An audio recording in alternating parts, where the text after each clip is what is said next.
someone was going to come up to you and they came up and said, you know, I want to reveal something to you today. You might kind of step back and wonder, well, what in the world is that all about? What's he going to reveal? You might think, you know, is it something I don't know? You might think, you know, who knows what you think? But when someone says they're going to reveal something, that usually means something new or maybe something even obvious that they've never noticed before. Now, if I were to tell you that God wanted to reveal Himself to you, what would you think? Would you think, oh, it's going to be some type of amazing thing, it's going to be something that's going to happen in my life? What would it be? Well, today I want us to think about God revealing Himself to us. I want us to see that how God has worked throughout the Old Testament, throughout the New Testament, to bring some things together.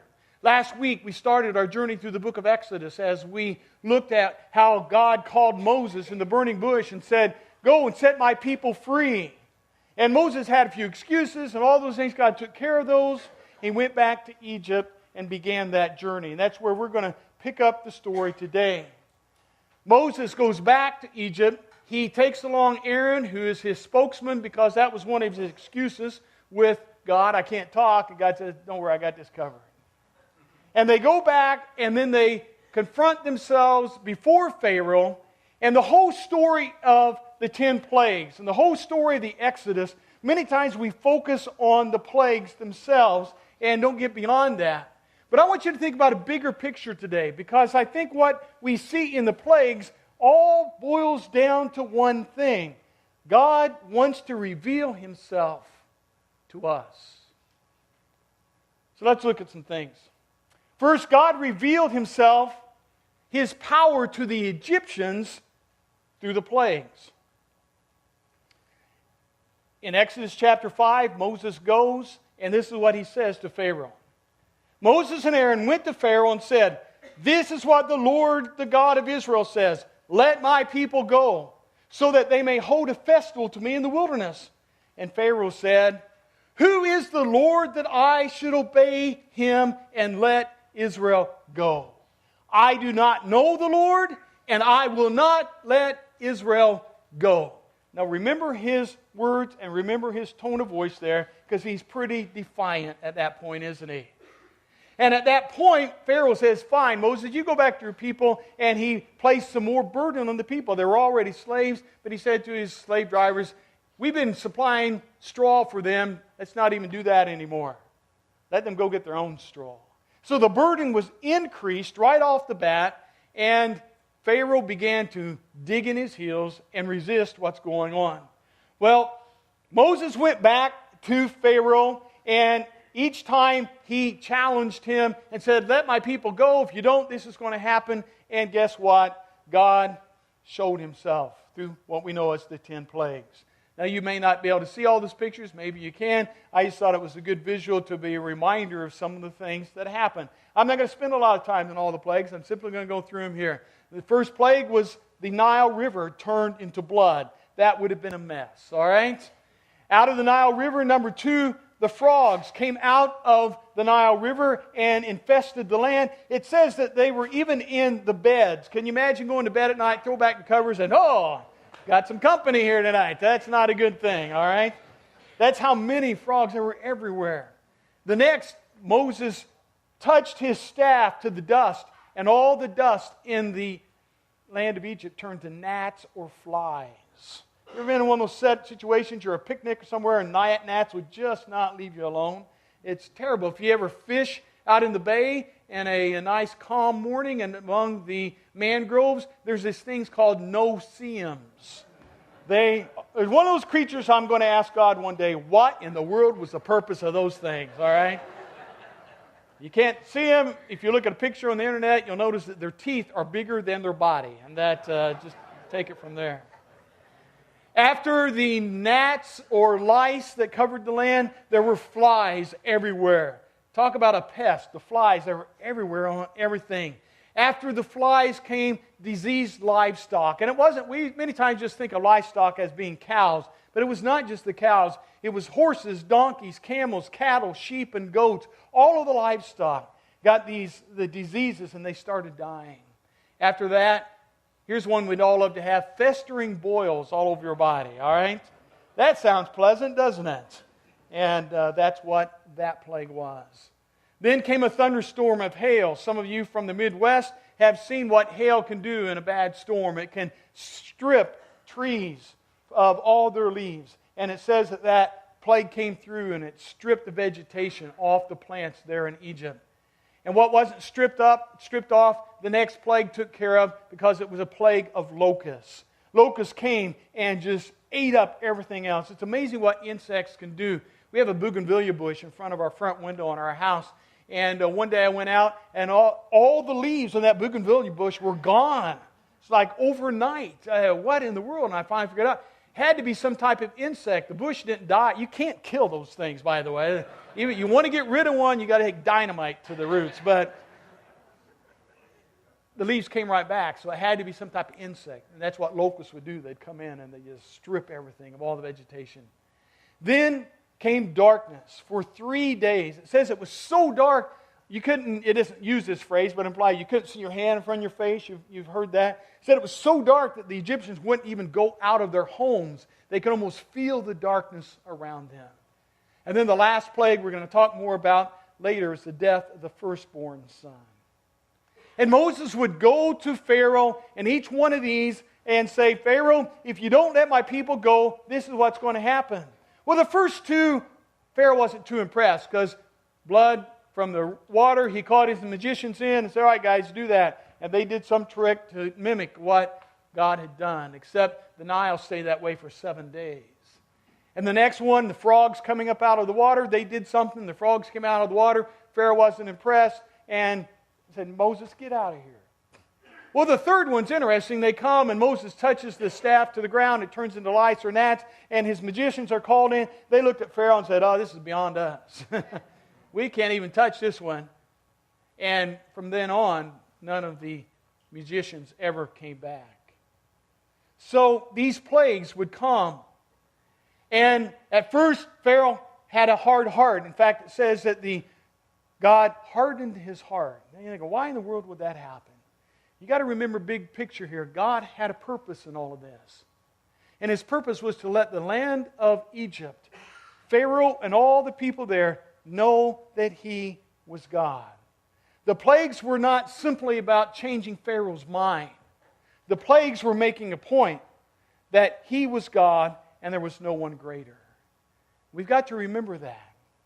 And what's interesting is that the plagues were an attack on the very gods that the Egyptians worshipped. I'm not going to go through all 10, but let me share a couple with you. They had a god of the Nile River, Hapi, or Hapi, however you want to say that. But he was a god that they would worship, they would go to, because the Nile was kind of the center point, the focus of their land. Everything came from the Nile, revolved around the Nile. It could be kind of like, imagine the Gulf of Mexico at Bonita turning red with blood for 7 days. What would that do to tourism? All right? Would not be good.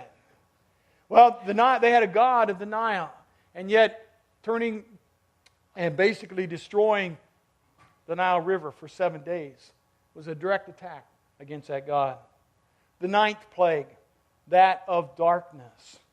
Probably the most prominent god in the Egyptian theology or system of worship was the sun god Ra. And they would turn to the sun god for almost all the things they did in the worship and all these things. And yet God came along and said for 3 solid days they had no light.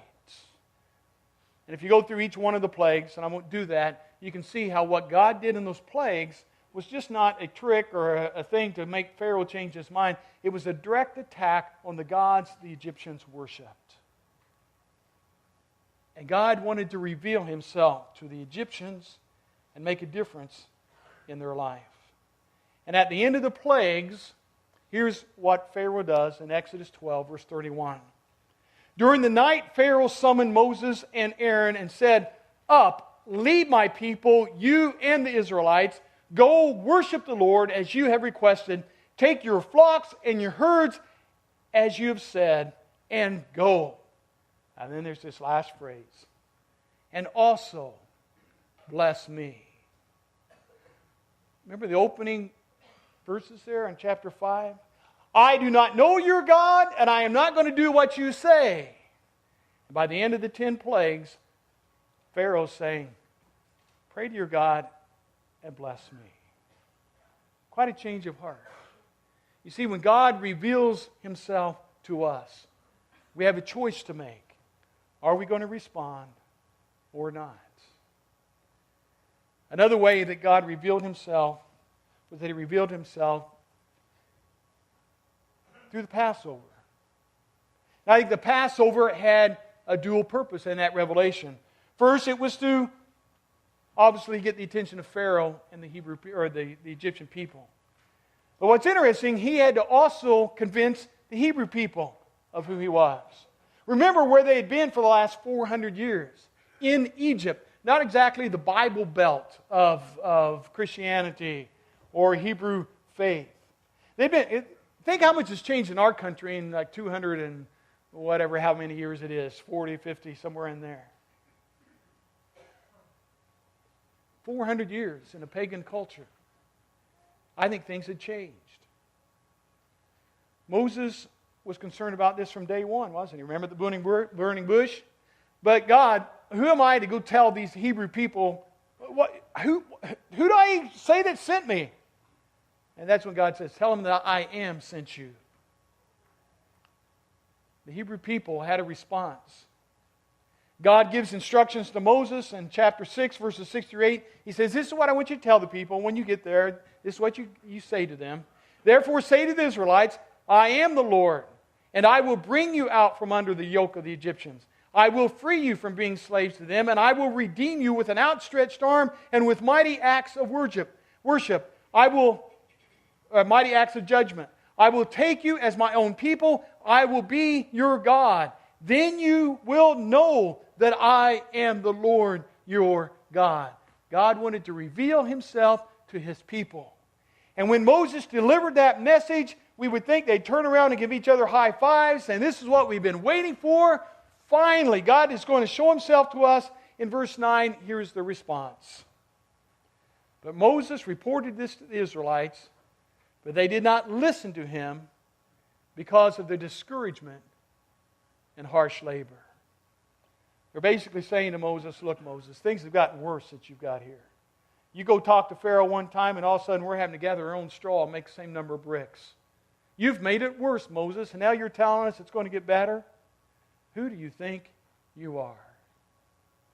Now, what's interesting, while the 10 plagues occurred, 9 of them did not affect the Hebrew people. They were spared from the lice and all the things and the boils and all of that. But the 10th plague was different. God specifically came to the Hebrew people and He gave them some instructions. He said that each Hebrew family was to take a lamb, 1 year old, a perfect lamb without blemish or spot. They were to take that lamb, they were to prepare that lamb for a meal, which meant killing the lamb.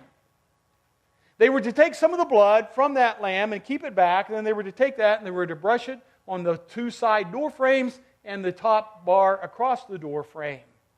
And God said, what's going to happen is this. When you do that, that night, I'm going to send a death angel all across the land of Egypt.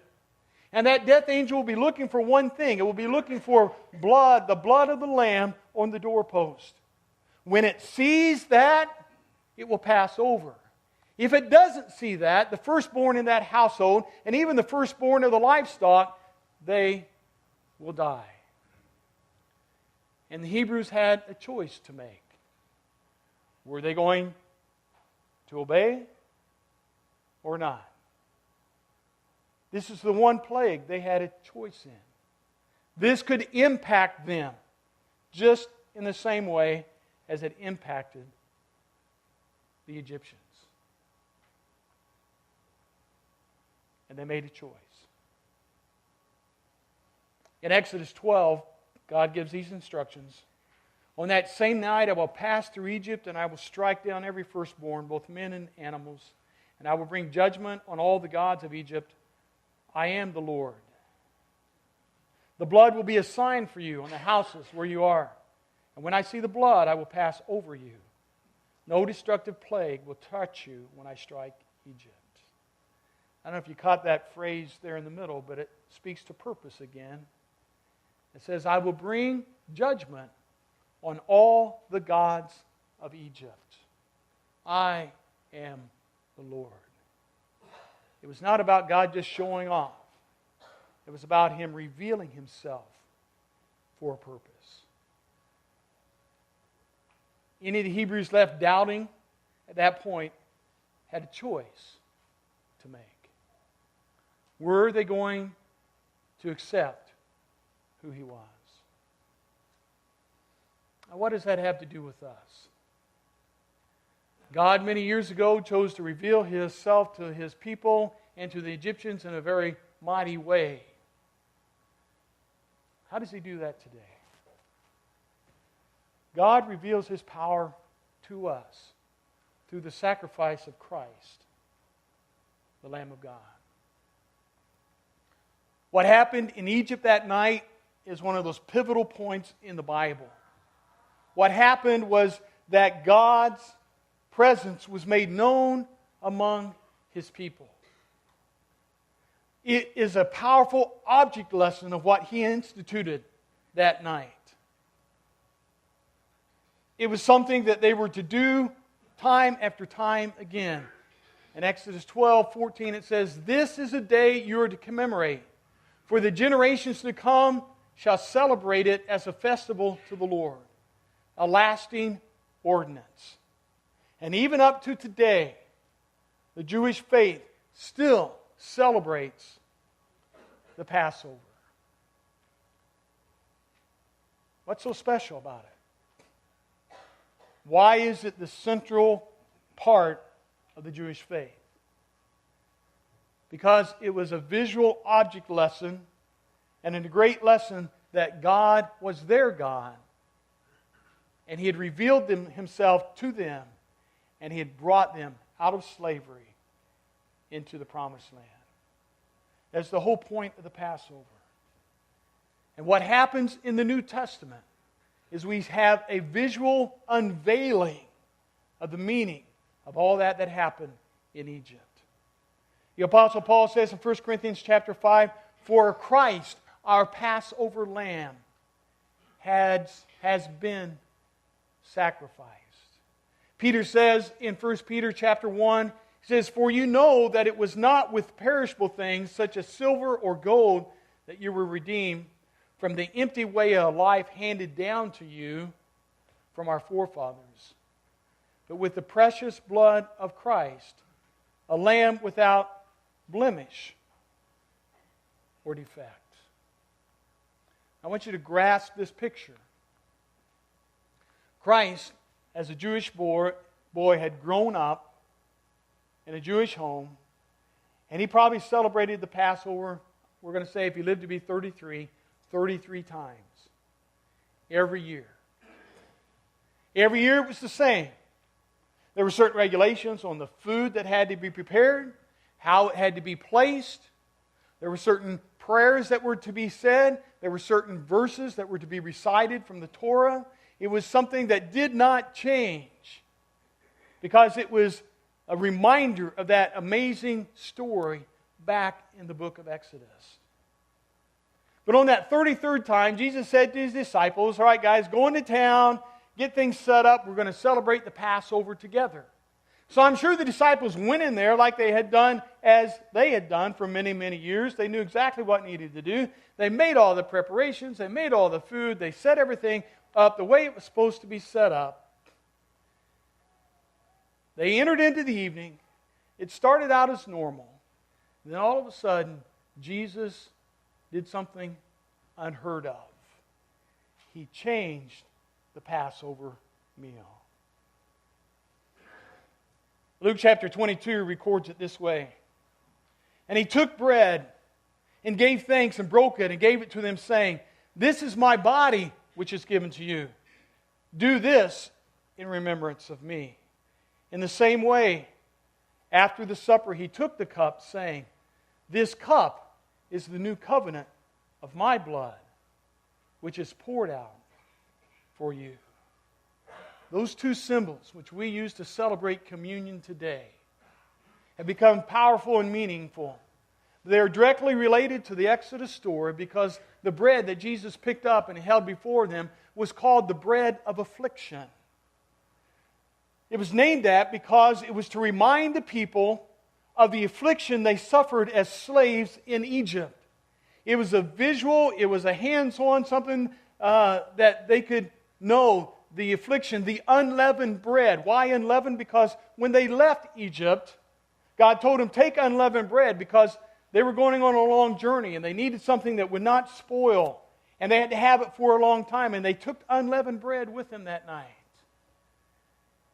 And Jesus holds up the bread of affliction and changes thousands of years of history. And He says, this is my body. It just gives me goosebumps to think about it. Because He knew His body was going to suffer affliction for the people. He was going to suffer on the cross. His body was going to be broken. His body was going to be beaten. It was going to be bleeding.